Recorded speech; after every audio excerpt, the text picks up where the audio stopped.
कि ये लड़ाई सिर्फ विद्यार्थियों का लड़ाई नहीं है। हम उस वक्त भी कह रहे थे कि ये लड़ाई एक विश्वविद्यालय को बचाने की लड़ाई नहीं है।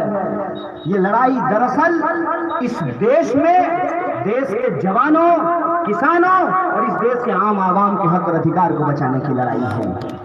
याद कीजिए, जब सीए एनआरसी का विरोध हो रहा था उस वक्त भी हम यही कह रहे थे कि ये सिर्फ मुसलमानों का आंदोलन नहीं है। और आज जब किसानों का आंदोलन हो रहा है तब भी मैं आपसे यही कह रहा हूं कि ये सिर्फ किसानों का आंदोलन नहीं है, ये इस देश के आम और आवाम के हक और अधिकार को बचाने की लड़ाई है। और जब मैं ये बात कहता हूं तो इसके पीछे एक तर्क है, इसके पीछे एक दावा है कि मैं ऐसा क्यों कहता हूं। मैं पहली शुरुआत करना चाहता हूं अपनी यूनिवर्सिटी से। हमारी यूनिवर्सिटी में जो आंदोलन हुआ, उस आंदोलन में हम क्या मांग रहे थे? हम कह रहे थे कि शिक्षा खरीदने बेचने की चीज नहीं है। शिक्षा इस देश में पैदा होने वाले हर इंसान का बुनियादी अधिकार है।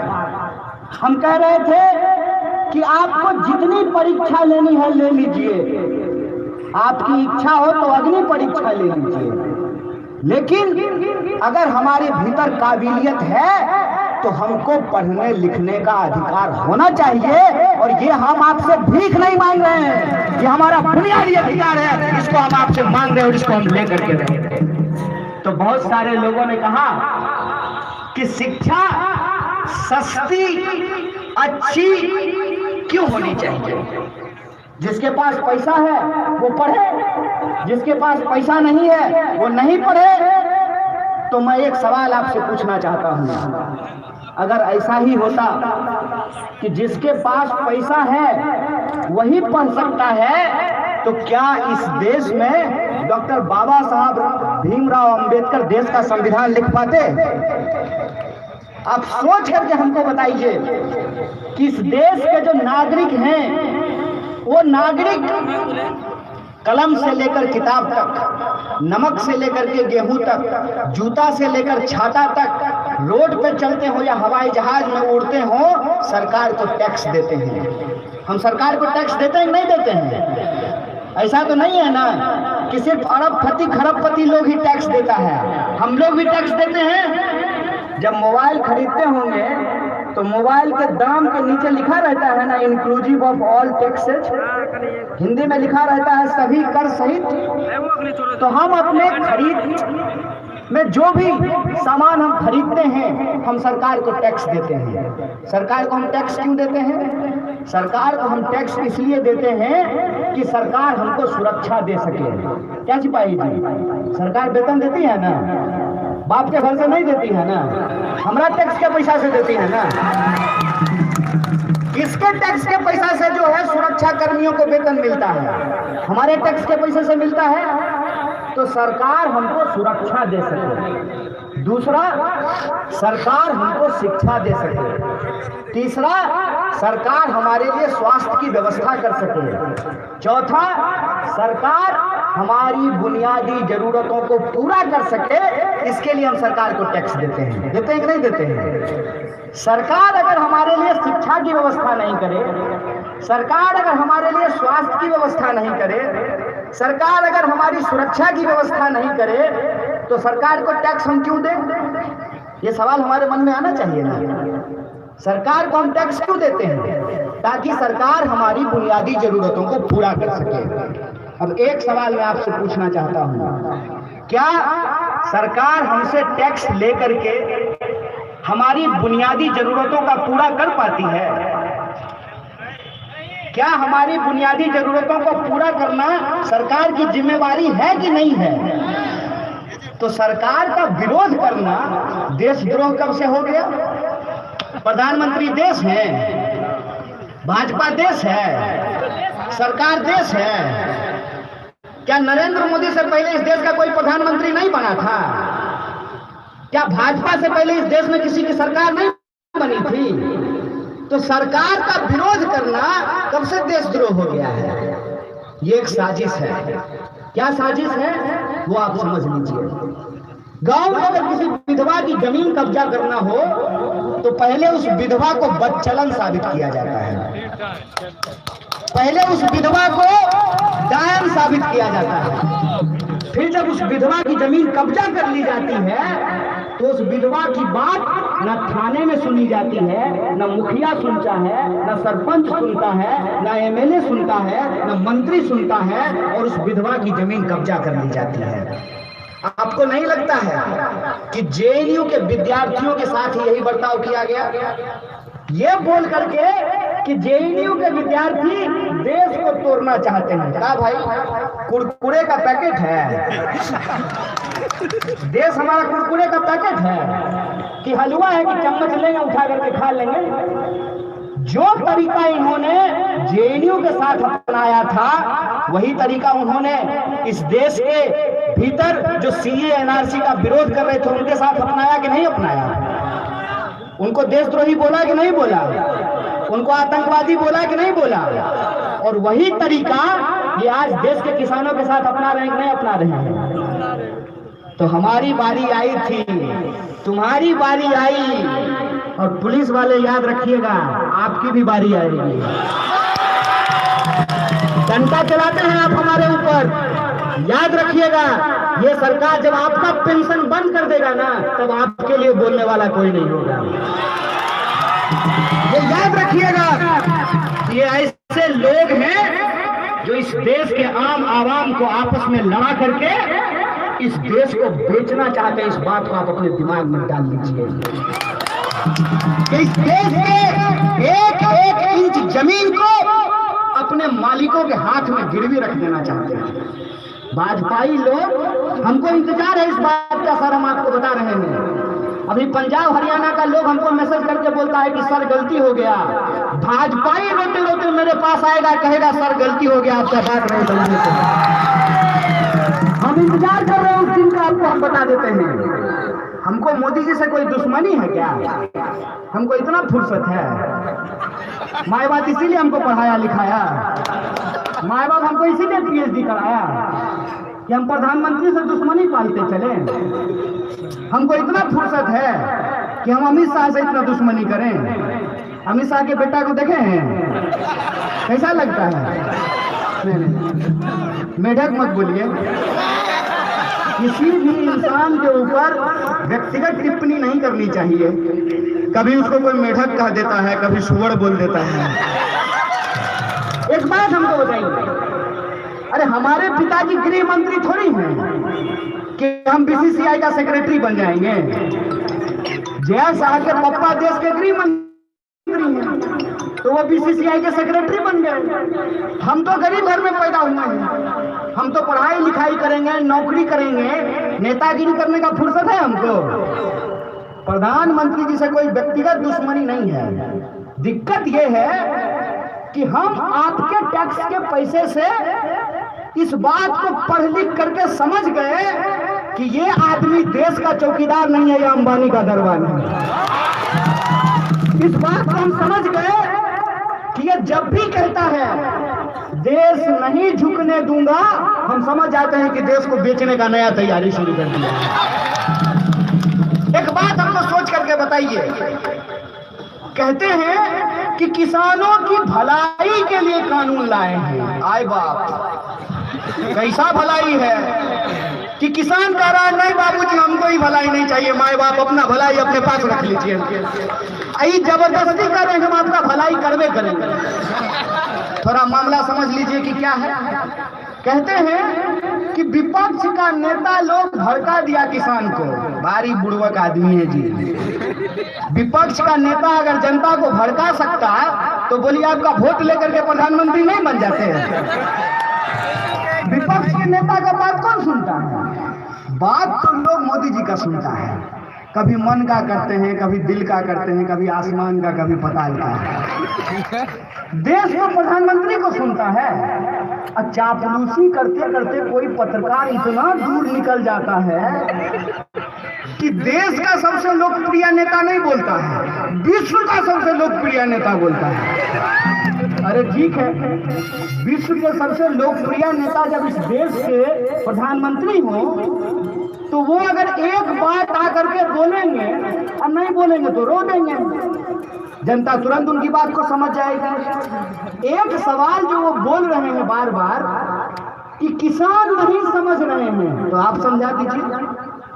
आप अपने कृषि मंत्री को नहीं समझा पा रहे हैं और कह रहे हैं कि देश के किसान नहीं समझ रहे हैं। जब कोई भाजपाई आपको पान के दुकान पर मिले और आपको कहे कि कृषि कानून बहुत अच्छा है, तो कहिए हाँ, अफसोस इस बात का है कि आपका कृषि मंत्री नहीं समझ पाई थी। याद है कि नहीं है? कृषि मंत्री इस्तीफा दे चुकी है। जब यह कृषि कानून आया तो इसके विरोध में वो एनडीए की कृषि मंत्री थी, कांग्रेस की कृषि मंत्री नहीं थी, वो इस्तीफा दे दी है। याद है कि नहीं है? शॉर्ट टर्म मेमोरी लॉस नहीं हुआ है ना, तो याद कर लीजिए।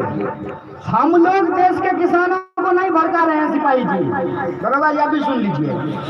देश के कृषि मंत्री ने कृषि कानून के विरोध में इस्तीफा दे दिया। बोलिए क्यों? क्या उनको भी समझ में नहीं आया? कानून जब लिख रहे थे तो कृषि मंत्री को कान में घुट्टी ठीक से नहीं पिलाए थे? क्यों इस्तीफा दे दिए? दूसरा बात जो बहुत जरूरी है, ये कहते हैं कि ये कानून हम इसलिए ला रहे हैं ताकि किसानों की भलाई हो, उनकी आमदनी दुगुनी हो। तो उस संबंध में मैं एक बात आपको बता देता हूँ। बिहार में 2006 में मंडी समाप्त कर दिया गया। क्या बोल करके कि मंडी समाप्त कर देंगे तो किसानों का भलाई हो जाए। आप लोग किसान हैं ना? 2006 में मंडी समाप्त हो गया, आपका भलाई हुआ। इसका मतलब यह जो सरकार कह रही है कि मंडी समाप्त कर देने से किसानों की भलाई हो जाएगी, तो आपको लगता है कि भलाई होगी? तो फिर कानून लाया क्यों गया है, ये तो समझना पड़ेगा ना। आखिर आनन फानन में ये 3 कृषि कानून इस देश में क्यों लाए गए हैं, इसका कुछ कारण हम लोगों को समझना पड़ेगा। पहला बात तो ये, जो दुकान के बाहर बड़का बड़का बोर्ड लगा होता है, सेल सेल सेल, तो बुतरू लेकर के जो बच्चा लेकर के जो माँ बाप जाते हैं बाजार, तो सेल लिखा हुआ दुकान में सबसे पहले घुस जाते हैं। तो वहां देखिएगा लिखा रहेगा 50% free, up to 50%। Up to 50% का मतलब क्या होता है? 50% तक। अब बड़का बड़का जो है ऐड आता है अखबार में कि 30,000 में ही मोटरसाइकिल मिलेगा, हर एक माल 10 रुपया, 30,000 में मोटरसाइकिल मिलेगा। और स्टार लगा करके अखबार के कोना में तनी तनी को अक्षर में एकदम माखी मुंडी जैसा लिखा रहता है, शर्तें लागू। कभी आप सोचे हैं कि ये 3 कानून एक साथ क्यों लाया गया है? अरे किसानों की भलाई करनी थी तो एक ही को कानून ला करके एकदम भरपेट भलाई कर देते किसान का। ये 3 कानून साथ में क्यों लाया गया है? असल खेल यहीं पे है। पहला कानून में ये कह रहे हैं कि मंडी समाप्त कर देंगे। दूसरा कानून में कह रहे हैं कि किसानों के खेत को ठेका पे दे देंगे। और तीसरा कानून में ये कह रहे हैं कि अब एसेंशियल कमोडिटी मतलब आवश्यक वस्तुओं की भी काला बाजारी जायज होगी। समझे? आप समझ लीजिए खेला। पहला में कह रहे हैं कि मंडी समाप्त हो जाएगी, मतलब एमएसपी की गारंटी करना सरकार की जिम्मेवारी नहीं है। प्रधानमंत्री जी आए वहां समेट करके पार्लियामेंट में बोले एमएसपी था, है और रहेगा। हे गुरुदेव, लिख दीजिए एक लाइन कानून में, क्या दिक्कत है? एक लाइन कानून में लिख देने में क्या दिक्कत है? प्रधानमंत्री जी के शब्दों में कि एमएसपी था, है और रहेगा, क्यों नहीं लिख रहे हैं? यहीं पे खेल है। खेल ये है कि मिनिमम सपोर्ट प्राइस है, ये मिनिमम सेलिंग प्राइस नहीं है। जूता के दुकान में जब आप जाते हैं तो आप जूता का दाम तय करते हैं कि दुकानदार तय करता है? बोलिए कौन तय करता है? किसान अपने फसल का दाम तय कर सकता है? क्यों? टमाटर आप अपने खेत से तोड़ लीजिएगा। हम फैशनेबल के सामने हैं गुरु, हम किस खेती किसानी देखे हैं।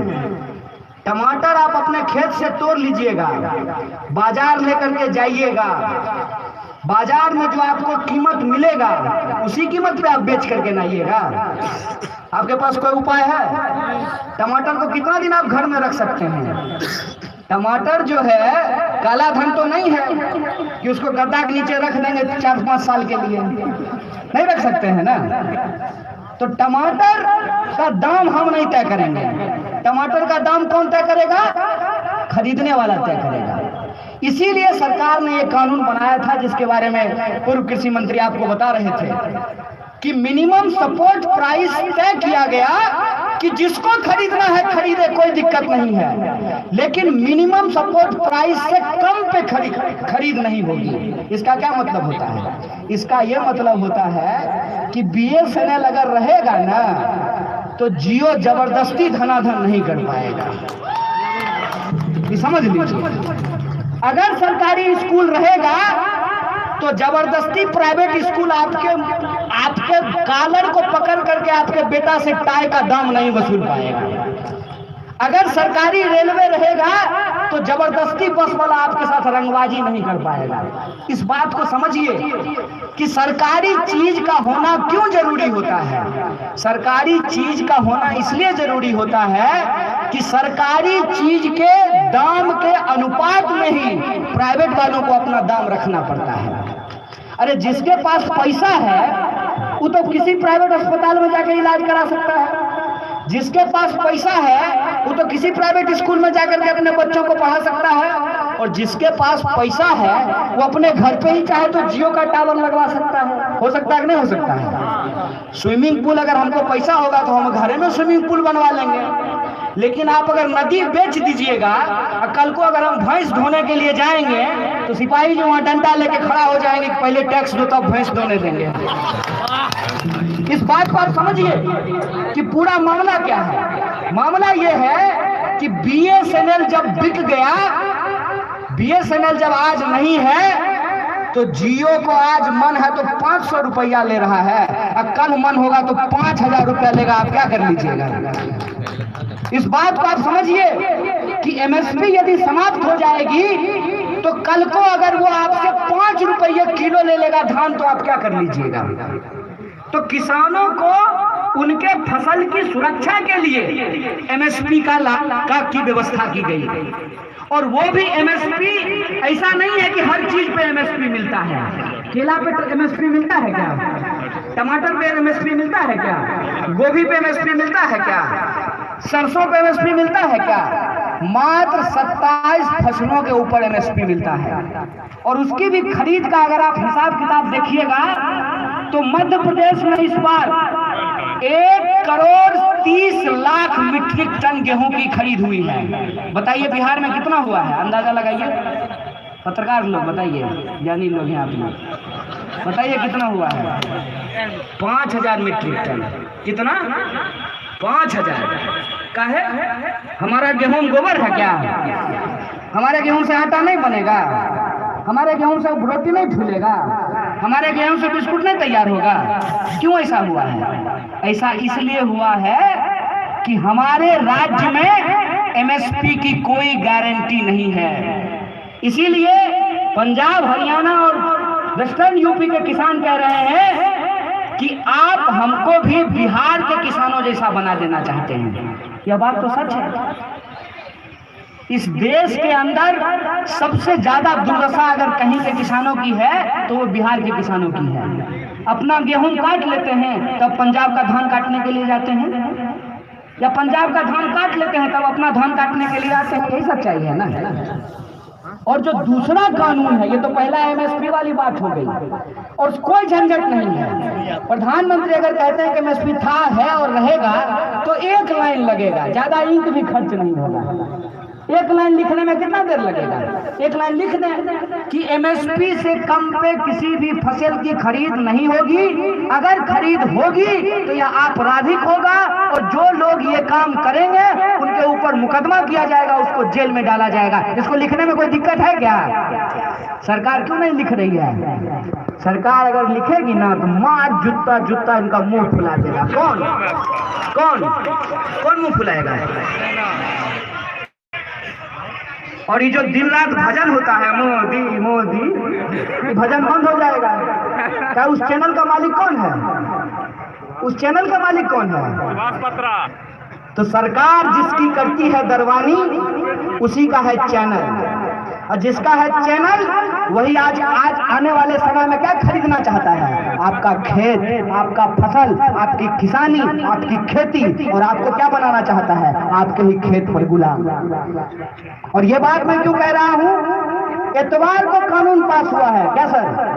एतवार को कानून पास हुआ है, और जिस दिन कानून पास हुआ है उससे 2 दिन के बाद रिलायंस रिटेल में 50,000 करोड़ का अपना शेयर बेचा है। कितना? क्या को सुनना होगा? 50,000 करोड़ रुपए। क्या को सुनना होगा? गिनती कर लीजिएगा। 50,000 करोड़ का शेयर बिका है। किसका? रिलायंस रिटेल का। पूर्णिया में एको रिलायंस रिटेल का दुकान देखे हैं? एगो एडवांस जिला है तमाम। 2 गो लोग कितना है यहाँ पे? 3 गो। कितना शेयर बिका है? 50,000 करोड़।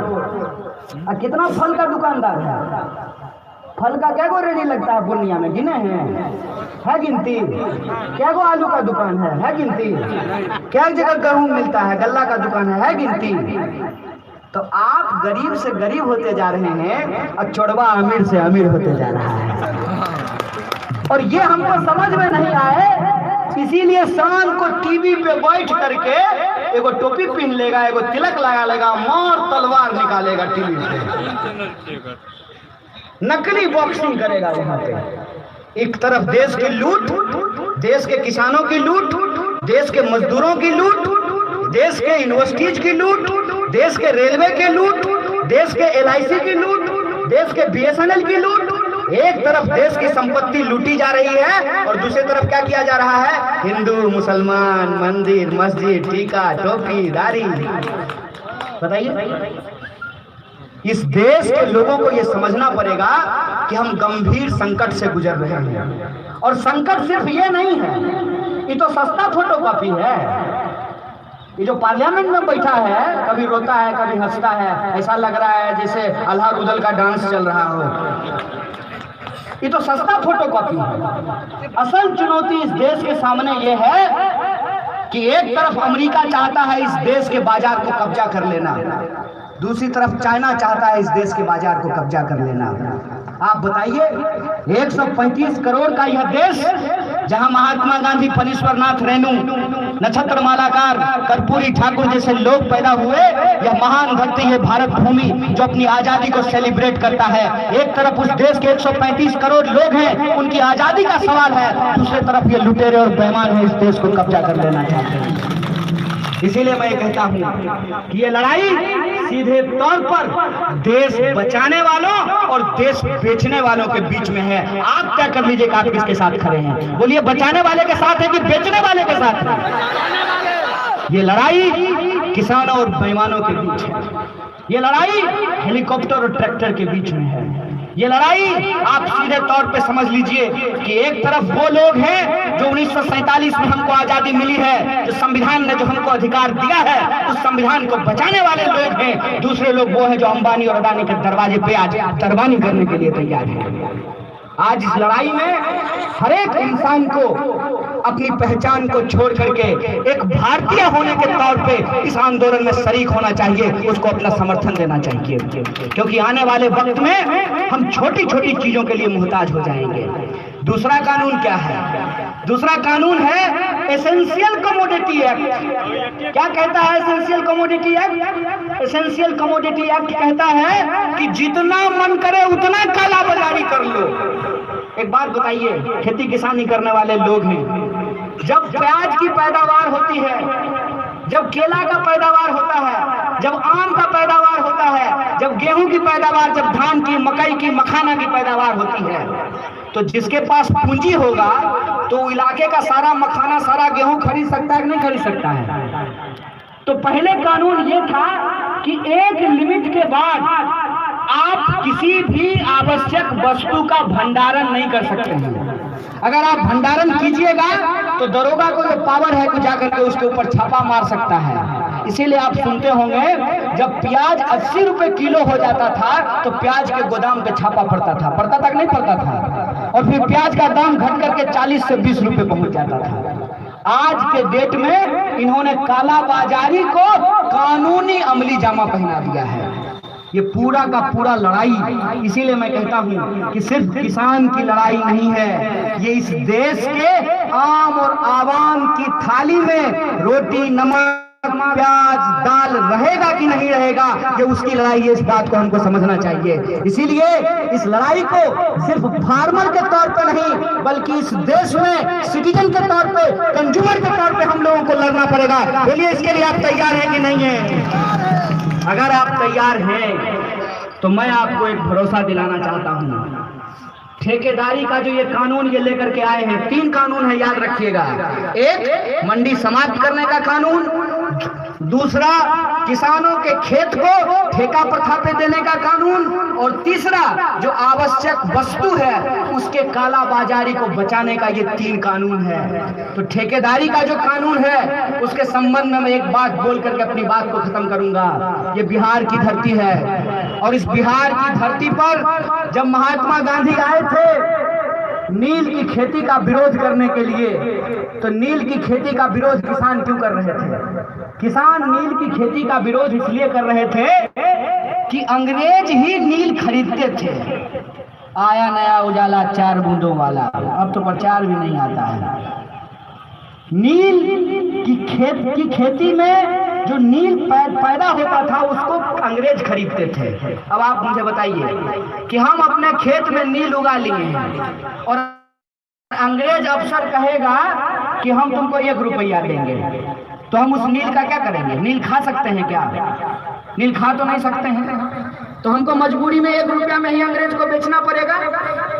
कुछ सालों के बाद किसानों को यह एहसास हुआ कि ये अंग्रेज हमसे जबरदस्ती नील का खेती कराते हैं और ये नील हम इनके पास ही बेचने के लिए मजबूर हैं, और इस मजबूरी का फायदा उठा करके ये हमारा शोषण करते हैं। तो चंपारण के इलाकों में किसानों ने यह तय किया कि हम नील की खेती अपने खेत पे करना बंद कर देंगे। तो अंग्रेजों ने कहा कि तुमको नील की खेती अपने खेत पे करनी ही होगी। किसानों ने कहा कि हम नील की खेती नहीं करेंगे। नील अगर तुम नहीं लेते हो तो हम और किसी के पास बेच नहीं सकते हैं, लेकिन अगर अपने खेत पे हम धान उगाएंगे तो तुम अगर हमारा धान नहीं लोगे तो हम चूड़ा कूट करके खा लेंगे, हम चावल बना करके खा लेंगे। ये फर्क आप समझिए। यह जो ठेकेदारी का कानून है, जिस कंपनी के साथ आप करार कीजिएगा, मान लीजिए आप खस की खेती शुरू करते हैं, आप पिपरमेंट की खेती शुरू करते हैं, आप स्ट्रॉबेरी की खेती शुरू करते हैं, तो वो कंपनी ये बता करके कि आपका प्रोडक्ट जो है वो हमारे स्टैंडर्ड के हिसाब से नहीं है, आपका प्रोडक्ट हमारे स्टैंडर्ड के हिसाब से नहीं है और आपका सामान नहीं लेगा, तो आप बोलिए आप किसके पास बेचने के लिए जाएंगे? तो मजबूरी में कम दाम पे आपको उसी कंपनी को अपना सामान आपको बेचना पड़ेगा।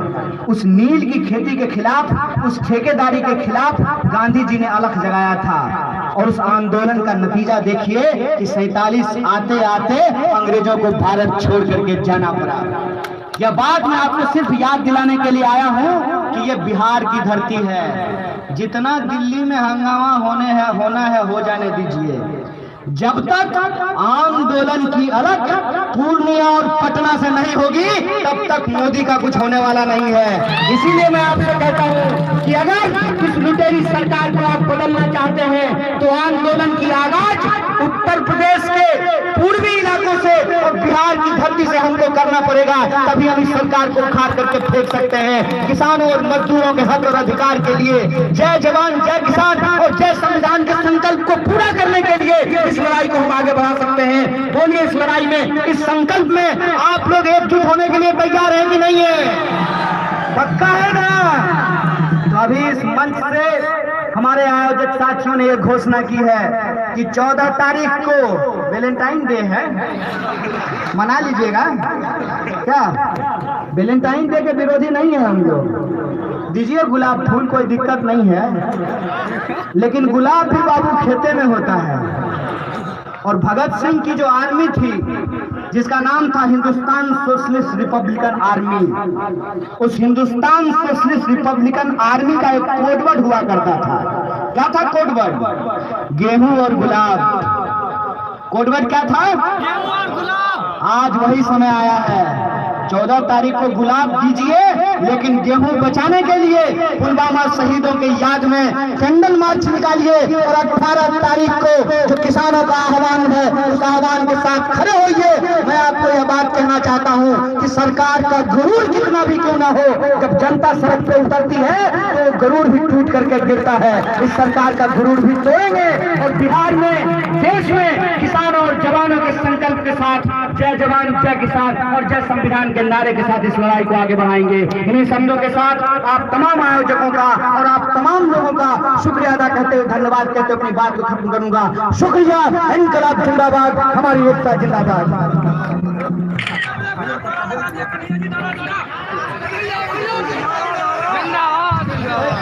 18 को रेल का चक्का जाम करना है, 12 बजे से लेकर 4 बजे तक पूरे देश में। अब बहुत बहुत धन्यवाद कि जिले के कोने कोने से आप लोग आए और इस मैदान में स्थिरतापूर्वक अपने नेताओं के भाषण सुने, विचार सुने। अब सभा की कार्यवाही समाप्त की जा रही है।